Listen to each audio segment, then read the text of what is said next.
नमस्कार प्यारे भारतीयों, मेरे चैनल को सब्सक्राइब करें और क्योंकि विचारधारा मैं बड़ा यूनिक तरीके से इन चीज़ों को प्रेज़ेंट करूँगा।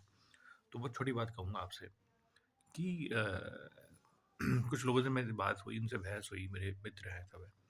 उन्होंने जज की बात पे कहा कि क्या करें, ऐसे लोग तो भई ये सही कह रहे हैं, वो कह रहे हैं और इनको सज़ा नहीं मिल सकती। तो मैंने कहा ठीक है भई, अब यहाँ पर हिंदुस्तान में भी एक सर्वोच्च न्यायालय है, उसके बाद सर्वोत्तम न्यायालय है। अ, हाई कोर्ट है, सुप्रीम कोर्ट है, सब है। तो अगर इस मानसिकता के राइट रेडिकलाइज़ मानसिकता के जज हैं, इनको छाँट के 10 साल की ट्रेनिंग वहाँ से पोस्ट से हटा दें क्योंकि ये जुडिशरी को ख़त्म कर देंगे। ये एक तरीके की दीमक है। ये विचारधारा जो है ना, ये जजों की विचारधारा जो इस तरह की दीमक है। ये या तो चाट के उस सिस्टम को न्यायपालिका को ख़त्म करना चाहते हैं, जो पिछले 75 साल में बना है। अगर ऐसा है, तो ये जुडिशरी के लिए सही नहीं है क्योंकि वकीलों पे भरोसा बना और भरोसा अगले 10 साल में पहले ही कम हो रहा था, अब आने वाले 10 साल में और कम हो जाएगा, तो ये वकीलों के धंधे-पानी भी नहीं चलेंगे। समझिए, वकील अगले एक बंदा ये जिस दिन ज़हन में किसी एक आदमी घुस गया कि भई ये आदमी है यादव, इस इलाके में रहते हैं यादव, ये आदमी है ब्राह्मण, इस इलाके में हम ब्राह्मण, ये आदमी है खान, इस इलाके में रहते हैं खान, तो ये खानों की सुनेगा। तो ऐसा-ऐसा आप जजमेंट तो हो ही नहीं पाएँगे, समझ रहे हो आप? इनके रिपरकशंस क्या होते हैं ना, जो महामूर्ख विचारधारा जो है ना, राइट रेडिकलाइज़्ड, इन्हें समझ में नहीं आती।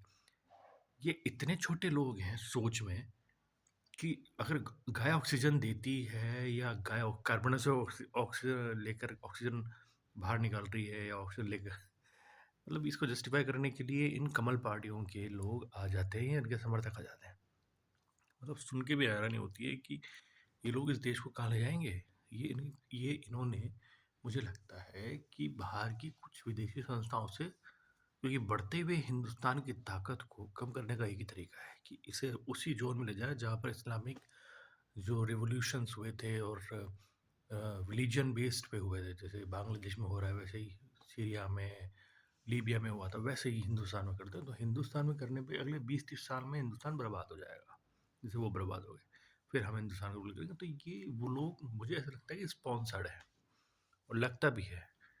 वेलकम ये ट्रम्प, वेलकम वो, ऐसा करने का मतलब ही स्पॉन्सर्ड लगता है कि they are very much keen to surrender themselves to the higher authority and super powers. ऐसा है तो बहुत डेंजर है। तो मैं ये कहूँगा एक बात कि ऐसे जजों को निकाल के छांट के इनकी ट्रेनिंग मंदिरों में कर दो, मस्जिदों में कर दो, जहाँ इनको बैठाओ 10 साल इनको वहाँ ट्रेनिंग दो, बोला तुम आप कथा बाँचो, फिर हम देखेंगे। जय हिंद, जय भारत।